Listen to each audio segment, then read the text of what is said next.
Pemirsa, belum lama ini belanja online ternodai oleh aksi toko online yang dianggap kurang profesional. Bagaimana tidak, seorang ibu di Medan mengaku memesan 4 baju gamis di toko online dengan cara cash on delivery alias COD. Namun siapa sangka barang yang datang tak sesuai dengan pesanan. Sebab si ibu yang memesan baju gamis yang datang justru kain lap, yakni potongan celana jeans yang sudah tak layak pakai, dan sebuah pesan tertulis, "Anda kurang beruntung, coba lagi ya." Saya beli gamis 4 yang datang ini. Ini yang datang. Sama tulisan ini.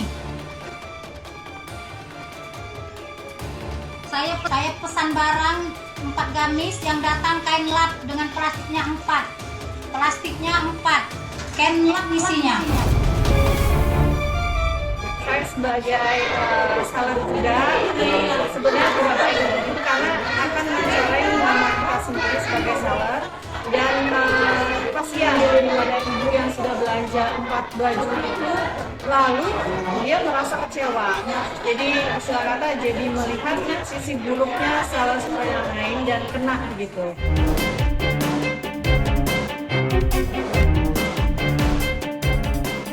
Namun si ibu benar-benar beruntung sebab saat unboxing disertai video sehingga memiliki cukup bukti jika barang yang diterima sangat tidak sesuai dengan pesanan, bahkan masih bisa dikembalikan sehingga kemungkinan mendapatkan 4 gamis pesanannya. Saya juga sebagai customer akan lebih bijak lagi dalam memilah-milah barang ataupun toko-toko seller yang baiknya sih sudah mempunyai bintang 5 atau bintang di bawah itu, tapi tidak serta-merta untuk check out ya, biasanya seperti itu.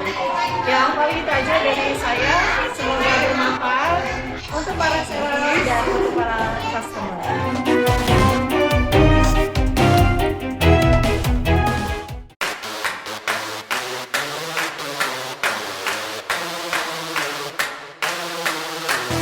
Ada-ada saja ulah emak-emak dalam video ini hingga membuat netizen auto julid.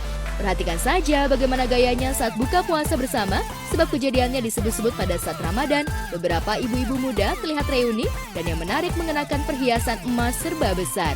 Bahkan ada satu ibu yang menunjukkan kalung emasnya terlihat begitu lebar. Dan aksi ibu-ibu yang bergaya bak toko perhiasan berjalan langsung mendapat respon dari warganet.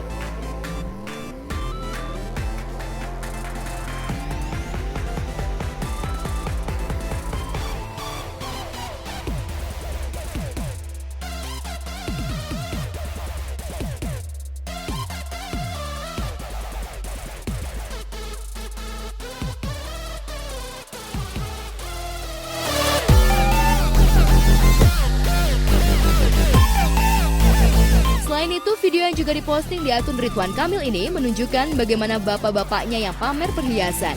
Bahkan ada seorang bapak yang sulit menoleh karena lehernya dipenuhi kalung jenis rantai emas. Ridwan Kamil pun menyelipkan tulisan yang bijaksana. Kaya adalah seberapa banyak kita memberi, bukan selalu seberapa banyak kita memiliki. Kekayaan sebenarnya kita adalah pada amal-amalan kita kepada sesama.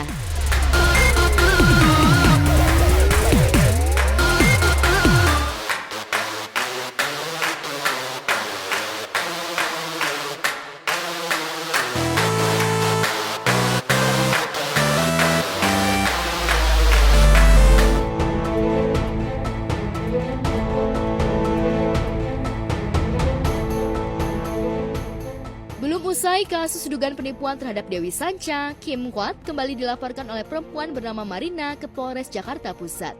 Kepada media, Marina yang didampingi tim kuasa hukumnya mengaku sudah kenal lama sehingga tak menyangka jika Kim Kwat akan membuatnya kecewa. Sayangnya Marina enggan menyebut kerugian yang diderita sehingga harus mempolisikan si manajer artis.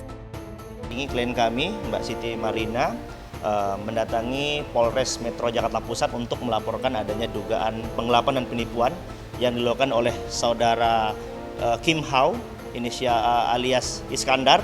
Hari ini kami resmi melaporkan yang bersangkutan dugaan penipuan dan penggelapan dengan nomor LP/B/694 Romawi 3 2024 SPKT Polres Metro Jakpus Wilayah Hukum Polda Metro Jaya. Kami meminta kepada khususnya Bapak Kapolres Metro Jakarta Pusat kiranya bisa menindaklanjuti laporan kami sehingga tidak ada lagi korban-korban lain, karena di luar sana diduga banyak korban lain yang diduga ditipu oleh yang bersangkutan. Salah satunya ada public figure Dewi Sanca sudah melaporkan kasus dengan hal yang mirip, hampir serupa, dugaan penipuan dengan kerugian lebih banyak di Polres Metro Bekasi Kota. Sekali lagi kami menghimbau kepolisian agar kiranya bisa menindak yang bersangkutan ini, si pelaku ini, terduga pelaku ini, agar tidak ada korban-korban lain, karena ini sangat banyak sekali perbuatan-perbuatan yang dia lakukan sehingga merugikan orang-orang. Kita tidak berbicara kerugian ataupun berapapun itu, karena kerugian kecil dan besar itu sama saja. Ancaman unsur pidananya sama saja. Kronologinya singkatnya, karena kan saya sebelumnya sudah mengenal si KH ini ya. Kemudian saya melihat story Instagramnya menjual beberapa barang seperti parfum gitu. Terus saya langsung WhatsApp pribadi, karena saya sudah mengenal, saya WhatsApp, saya tanya barangnya ada, dia bilang ada, dia memberikan rekening, 2 rekening atas nama dia yang dulu Iskandar dan Kim Halt, yang kedua rekeningnya. Terus dia mengarahkan saya untuk transfer, sudah saya transfer, setelah itu dia bilang nggak masuk ke rekening saya. Dia bilang kok ke rekening orang gitu. Nah terus saya bilang nggak mungkin dong ke rekening orang, satu rekeningnya dari situ juga gitu, yang kedua Iskandar itu kan nama lo juga gitu. Udah akhirnya dari situ dia mengulur waktu, terus dia bilang ya udah kalau lo mau laporin polisi silakan aja, karena nggak masuk juga ke rekening gue, dia bilang kayak gitu. Artinya kan dia menantang kan. Ya udah dari situ saya bilang ini rekam jejak lo udah banyak loh, saya bilang kayak gitu. Terus akhirnya dia bilang oke mah nanti deh hari Rabu ditransfer apa. Akhirnya dia mengakui juga tuh, besoknya lagi sampai dia pergi ke Kuala Lumpur, sampai dia pulang lagi, dan sampai saat ini barangnya pun fiktif, tidak pernah ada. Iya. Terus dia selalu bilang nanti ya kita gue bisa selesai syuting, kita ketemu untuk COD apa segala macam pada saat itu. Ya saya percaya kan, satu karena udah mengenal juga gitu. Yang kedua saya udah bilang ya udah, sampai saat ini pada akhirnya ya udah nggak ada pengembalian uang. Sebelumnya, Dewi Sanca telah melaporkan Iskandar atau yang dikenal dengan sebutan Kim Hwat ke Polres Bekasi Kota atas dugaan penipuan dan penggelapan.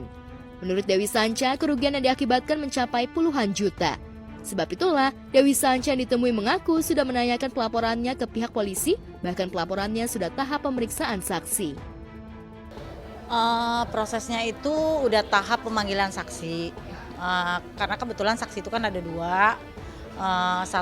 Salah satu sahabat saya, rekanan saya, yaitu Heni Mona. Yang kedua itu manajernya dari artis, yaitu Mbak Anya Geraldine, Mbak Mutia ya manajernya, kayak gitu. Pemanggilan saksi sih kayak gitu.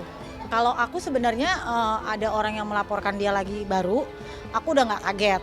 Karena sebelum aku melaporkan, sudah ada pernah kasus yang lain-lain ya, tapi buat aku kan waktu itu menurut aku dia tidak berurusan sama aku, jadi buat aku nggak masalah gitu. Nah ketika aku udah membuat laporan terus ada yang melaporkan lagi, berarti kan itu semakin membuktikan bahwa memang dia orang yang seperti itu gitu loh. Kalau dia pinter, harusnya setelah kejadian aku jangan sampai ada permasalahan yang serupa gitu loh, hampir sama loh ya, maksudnya maaf ya, patut diduga itu 378 penipuan gitu ya, patut diduga loh ya. Kerugian aku ya, kalau secara materi itu sebenarnya kalau dibilang banyak ya enggak, dibilang enggak ya banyak, 45 juta gitu. Baik Dewi Sanca maupun Marina sama-sama mengaku pelaporan atas Kim Hwat dilakukan bukan karena nominal, akan tetapi keduanya sengaja mempolisikan Kim Hwat agar kejadian yang merugikan ini tidak terulang kembali. Saya udah beberapa kali bicara juga di WhatsApp, ini gimana nih etiket baiknya gitu ya, kalau misalkan mau dikembalikan, sampai saya bilang lo ada sisanya berapa, udah kembaliin aja, jangan bulat segitu banget lah gitu. Nah itu dia tetap dia bilang enggak kok, nanti gue kembaliin semua gitu, tapi nanti ya gue belum sempat nggak mungkin jadi sampai sebulan juga kan ya gitu. Jadi artinya bukan hanya material aja sih sampai saat ini, jadinya imaterialnya juga kepercayaan yang udah dikhianatin gitu segala macam, dan saya ingin memberikan efek jera. Jujur ya, tadinya awalnya ketika saya melaporkan nih gitu, saya inginnya dia tuh nemuin saya gitu seperti apa gitu kan gitu, tapi enggak, malah menurut saya dia bikin viti-viti yang menggiring opini publik gitu ya, itu yang patut diduga diarahkan ke saya gitu. Jadi kalau untuk berdamai kayaknya saya enggak lah gitu. Tapi kalau dia bilang minta maaf gitu ya, saya maafkan, tapi biarkan kasus ini berjalan sebagaimana mestinya sesuai peraturan hukum di Indonesia yang seadanya ya gitu. Karena satu untuk efek jera agar tidak ada korban baru lainnya.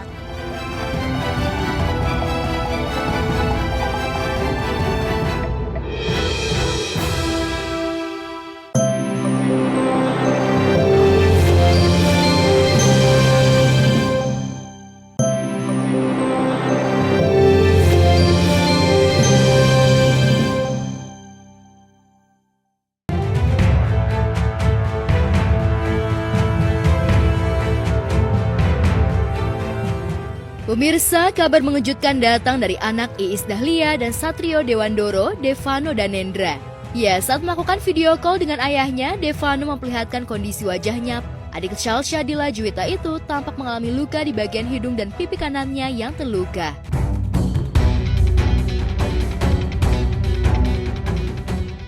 Kondisi demikian itu sontak membuat suami Iis Dahlia bertanya-tanya penyebab wajah anaknya terluka. Unggahan tersebut kemudian dibagikan ulang oleh Iis Dahlia. Tak banyak komentar yang keluar dari mulut Iis Dahlia.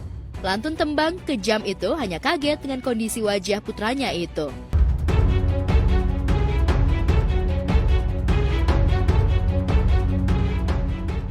Sampai berita ini diturunkan, belum diketahui apa penyebab yang membuat wajah Devano Danendra luka-luka.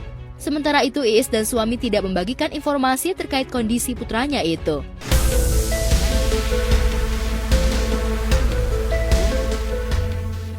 Aksi seorang pria mencuri handphone milik seorang jemaah masjid terekam kamera CCTV. Dari video yang diunggah akun @mimomedsos, pria itu beraksi di sebuah masjid di kampus dan korbannya adalah seorang mahasiswa. Kejadian pencurian tersebut terjadi selepas sholat zuhur beberapa hari lalu.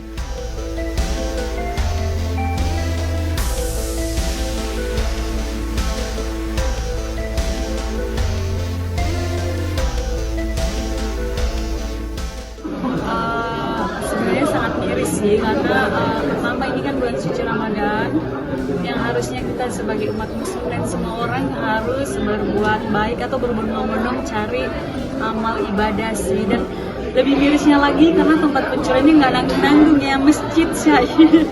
Jadi menurut saya tuh kayak kasihan sama orangnya. Jadi tanggapan saya sih mungkin lebih nanti kita lebih harus hati-hati, termasuk korbannya juga, jangan sampai kita lalai dimanapun kita berada, karena memang kejahatan sekarang udah ada di mana-mana, termasuk di tempat ibadah pun ada. Jadi kita harus lebih safety, lebih menjaga, lebih care terhadap sekitar. Karena misalkan tadi saya lihat kan di situ ada lebih dari satu orang yang barangkali ada yang di sampingnya tuh harus lebih care. Jadi kalau misalkan ada kejahatan tidak perlu harus diminta, tapi kita yang harus langsung menolong. Lalu kemudian untuk tindak pidananya ini kan masuk dalam tindak pidana yang mungkin lebih diterapkan hukum yang betul-betul bisa memberi efek jerah kepada pelakunya. Soalnya ini sepertinya pelakunya udah sering karena kayak lihai begitu dan tidak takut ya, di dalam masjid loh itu ya gitu. Dalam rekaman video yang beredar, tampak seorang pria dengan mengenakan kaos oblong abu-abu rebahan di dekat sebuah tiang masjid. Tidak jauh dari pria tersebut, tampak pria lain yang diduga merupakan mahasiswa yang sedang tertidur lelap. Di samping mahasiswa itu tampak tas dan di atasnya tergeletak sebuah handphone. Karina Ica mungkin melihat tadi ada video mengenai seorang lelaki yang nyuri barang orang di masjid. Mungkin tanggapan dari Karina Ica seperti apa mungkin? Sebenarnya sangat miris sih, karena pertama ini kan bulan suci Ramadan yang harusnya kita sebagai umat muslim dan semua orang harus berbuat baik atau berbondong-bondong cari amal ibadah sih. Dan lebih mirisnya lagi karena tempat pencuriannya nggak nanggung-nanggung ya, masjid saya. Jadi menurut saya tuh kayak kasihan sama orangnya. Jadi mengetahui mahasiswa itu tertidur lelap, situasi tersebut dimanfaatkan pria berkaos abu-abu itu untuk mengambil HP yang tergeletak di atas ransel mahasiswa itu dengan cepat. Setelah dirasakan situasi sekelilingnya aman, pria diduga pencuri itu langsung mengambil HP milik mahasiswa tersebut dan membawanya pergi.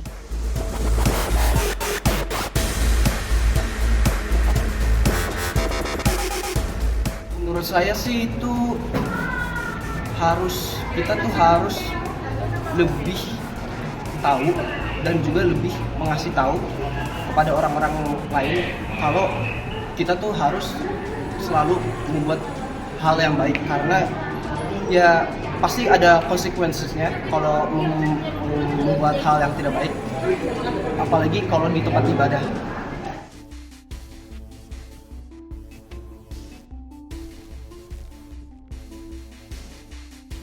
Sidang perceraian YouTuber ternama Ria Ricis dan Teuku Ryan kembali digelar secara tertutup di Pengadilan Agama Jakarta Selatan Senin kemarin. Keduanya kembali dipertemukan di ruang sidang. Didampingi kuasa hukumnya, Teuku Ryan masuk ruang sidang terlebih dahulu, kemudian disusul Ria Ricis bersama kuasa hukumnya.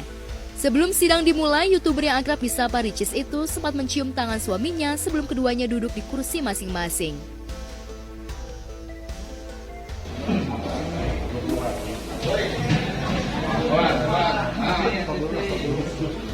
Tadi gimana Kak sidangnya di dalam? Dingin ya?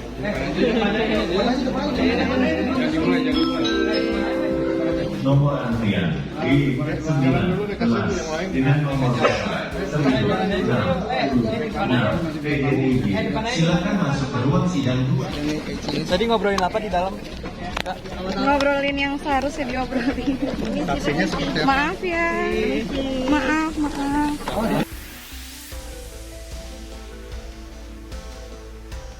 Pemandangan tersebut menuai sorotan warganet karena dinilai kontras dengan sikap Ricis di sosial media selama ini yang kerap mengumbar perilaku suaminya yang telah menyakitinya.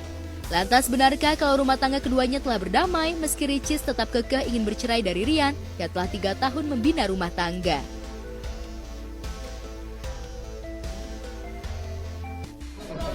Agak kenal. Akhirnya tadi prosesnya seperti apa Kak Ricis? Ada kemungkinan untuk juga. Thank you. Tadi Bang Diri kayaknya dari tangannya juga. Hari ini selain ada bukti tambahan dari pihak penggugat, bukti surat dalam hal ini tadi diterima oleh majelis. Kemudian dari pihak kami menyampaikan bukti surat dan saksi, 1 orang saksi. Saksi tadi telah didengar keterangannya, Saudara Dery, dan cukup menyampaikan sangat baik sekali. Dery Saputra. Teman-teman ini udah tahu sama dia. Orang terkenal ini udah tahu. Jadi tidak ada yang perlu diragukan. Keterangan dia cukup komprehensif, cukup jelas, cukup bisa membangun, dan utamanya adalah ingin tetap mempersatukan Ryan dan Ricis. Itu yang utama. Oke. Agenda sidang kemarin yakni mendengar keterangan saksi dari pihak tergugat, Teuku Ryan, yakni mantan manajer Teuku Ryan, Dery Saputra. Lantas apa alasan Ryan menghadirkan salah satu teman dekatnya itu sebagai saksi di persidangan cerainya itu? Benarkah keterangan Dery cukup membuat Ricis gerah?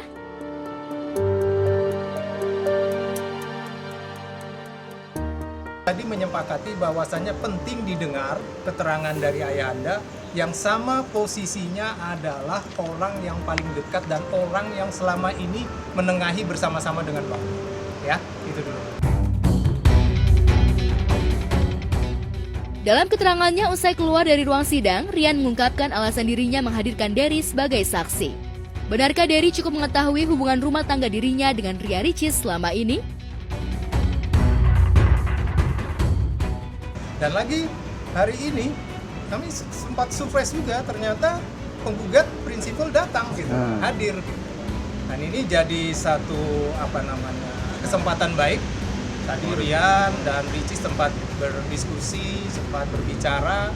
Setelah kalian keluar tadi masih tetap berkomunikasi. Nah itu yang kita harapkan gitu. Kesempatan-kesempatan, momen-momen seperti inilah yang kami harapkan. Gitu. Jadi kedua belah pihak pasti harus aktif, ya. Sementara itu, kuasa hukum Rian menyebut bahwa kesaksian mantan manajer Rian itu cukup mendukung upaya kliennya dalam mempertahankan rumah tangganya dengan Ricis. Lantas, jika benar keterangan saksi dari Rian itu akan menguatkan keinginan Rian untuk tidak bercerai dari Ria Ricis, akankah hakim yang menyidangkan itu akan menolak gugatan permohonan cerai yang diajukan Ria Ricis?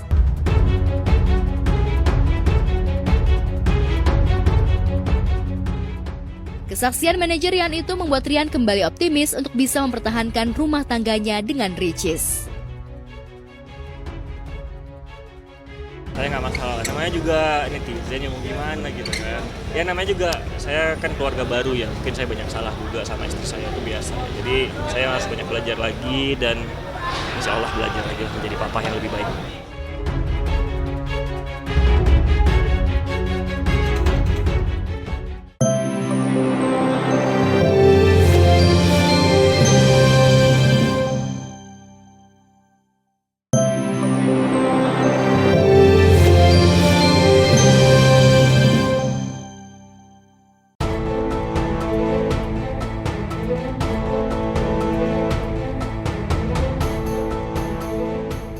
Belum usai kasus dugaan penipuan terhadap Dewi Sanca, Kim Kwat kembali dilaporkan oleh perempuan bernama Marina ke Polres Jakarta Pusat. Kepada media, Marina yang didampingi tim kuasa hukumnya mengaku sudah kenal lama sehingga tak menyangka jika Kim Kwat akan membuatnya kecewa. Sayangnya Marina enggan menyebut kerugian yang diderita sehingga harus mempolisikan si manajer artis. Ini klien kami, Mbak Siti Marina, mendatangi Polres Metro Jakarta Pusat untuk melaporkan adanya dugaan penggelapan dan penipuan yang dilakukan oleh saudara Kim Hao, inisial alias Iskandar. Hari ini kami resmi melaporkan yang bersangkutan dugaan penipuan dan penggelapan dengan nomor LP/B/694 Romawi 3 2024 SPKT Polres Metro Jakpus wilayah hukum Polda Metro Jaya. Kami meminta kepada khususnya Bapak Kapolres Metro Jakarta Pusat kiranya bisa menindaklanjuti laporan kami sehingga tidak ada lagi korban-korban lain, karena di luar sana diduga banyak korban lain yang diduga ditipu oleh yang bersangkutan. Salah satunya ada public figure Dewi Sanca sudah melaporkan kasus dengan hal yang mirip, hampir serupa, dugaan penipuan dengan kerugian lebih banyak di Polres Metro Bekasi Kota. Sekali lagi kami menghimbau kepolisian agar kiranya bisa menindak yang bersangkutan ini, si pelaku ini, terduga pelaku ini, agar tidak ada korban-korban lain, karena ini sangat banyak sekali perbuatan-perbuatan yang dia lakukan sehingga merugikan orang-orang. Kita tidak berbicara kerugian ataupun berapapun itu, karena kerugian kecil dan besar itu sama saja. Ancaman unsur pidananya sama saja. Kronologinya singkatnya, karena kan saya sebelumnya sudah mengenal si KH ini ya. Kemudian saya melihat story Instagramnya menjual beberapa barang seperti parfum gitu. Terus saya langsung WhatsApp pribadi, karena saya sudah mengenal, saya WhatsApp, saya tanya barangnya ada, dia bilang ada, dia memberikan rekening, 2 rekening atas nama dia yang dulu Iskandar dan Kim Hao, yang kedua rekeningnya. Terus dia mengarahkan saya untuk transfer, sudah saya transfer, setelah itu dia bilang nggak masuk ke rekening saya. Dia bilang kok ke rekening orang gitu. Nah terus saya bilang nggak mungkin dong ke rekening orang, satu rekeningnya dari situ juga gitu, yang kedua Iskandar itu kan nama lo juga gitu. Udah akhirnya dari situ dia mengulur waktu, terus dia bilang ya udah kalau lo mau laporin polisi silakan aja, karena nggak masuk juga ke rekening gue, dia bilang kayak gitu. Artinya kan dia menantang kan. Ya udah dari situ saya bilang ini rekam jejak lo udah banyak loh, saya bilang kayak gitu. Terus akhirnya dia bilang oke mah nanti deh hari Rabu ditransfer apa. Akhirnya dia mengakui juga tuh, besoknya lagi sampai dia pergi ke Kuala Lumpur, sampai dia pulang lagi, dan sampai saat ini barangnya pun fiktif, tidak pernah ada. Iya. Terus dia selalu bilang nanti ya kita gue habis selesai syuting kita ketemu untuk COD apa segala macam. Pada saat itu ya saya percaya kan, satu karena udah mengenal juga gitu, yang kedua saya udah bilang ya udah, sampai saat ini pada akhirnya ya udah nggak ada pengembalian uang. Sebelumnya, Dewi Sanca telah melaporkan Iskandar atau yang dikenal dengan sebutan Kim Kwat ke Polres Bekasi Kota atas dugaan penipuan dan penggelapan. Menurut Dewi Sanca, kerugian yang diakibatkan mencapai puluhan juta. Sebab itulah, Dewi Sanca yang ditemui mengaku sudah menanyakan pelaporannya ke pihak polisi, bahkan pelaporannya sudah tahap pemeriksaan saksi. Prosesnya itu udah tahap pemanggilan saksi, karena kebetulan saksi itu kan ada 2. salah satu sahabat saya, rekanan saya, yaitu Heni Mona. Yang kedua itu manajernya dari artis, yaitu Mbak Anya Geraldine, Mbak Mutia ya manajernya, kayak gitu. Pemanggilan saksi sih kayak gitu. Kalau aku sebenarnya ada orang yang melaporkan dia lagi baru, aku udah nggak kaget. Karena sebelum aku melaporkan, sudah ada pernah kasus yang lain-lain ya. Tapi buat aku kan waktu itu, menurut aku dia tidak berurusan sama aku, jadi buat aku nggak masalah gitu. Nah ketika aku udah membuat laporan, terus ada yang melaporkan lagi, berarti kan itu semakin membuktikan bahwa memang dia orang yang seperti itu gitu loh. Kalau dia pinter, harusnya setelah kejadian aku jangan sampai ada permasalahan yang serupa gitu loh, hampir sama loh ya, maksudnya maaf ya, patut diduga itu 378 penipuan gitu ya, patut diduga loh ya. Kerugian aku ya, kalau secara materi itu sebenarnya kalau dibilang banyak ya enggak, dibilang enggak ya banyak, 45 juta gitu. Baik Dewi Sanca maupun Marina sama-sama mengaku pelaporan atas Kim Muat dilakukan bukan karena nominal, akan tetapi keduanya sengaja mempolisikan Kim Muat agar kejadian yang merugikan ini tidak terulang kembali. Saya udah beberapa kali bicara juga di WhatsApp, ini gimana nih etiket baiknya gitu ya, kalau misalkan mau dikembalikan, sampai saya bilang, lo ada sisanya berapa? Udah kembaliin aja, jangan bulat segitu banget lah gitu. Nah itu dia tetap dia bilang enggak kok, nanti gue kembaliin semua gitu. Tapi nanti ya gue belum sempat nggak mungkin jadi sampai sebulan juga kan ya gitu. Jadi artinya bukan hanya material aja sih sampai saat ini, jadinya imaterialnya juga kepercayaan yang udah dikhianatin gitu segala macam, dan saya ingin memberikan efek jera. Jujur ya, tadinya awalnya ketika saya melaporkan nih gitu, saya inginnya dia tuh nemuin saya gitu seperti apa gitu kan gitu. Tapi enggak, malah menurut saya dia bikin viti-viti yang menggiring opini publik gitu ya, itu yang patut diduga diarahkan ke saya gitu. Jadi kalau untuk berdamai kayaknya saya enggak lah gitu. Tapi kalau dia bilang minta maaf gitu, saya maafkan, tapi biarkan kasus ini berjalan sebagaimana mestinya sesuai peraturan hukum di Indonesia yang seadanya ya gitu. Karena satu untuk efek jera agar tidak ada korban baru lainnya.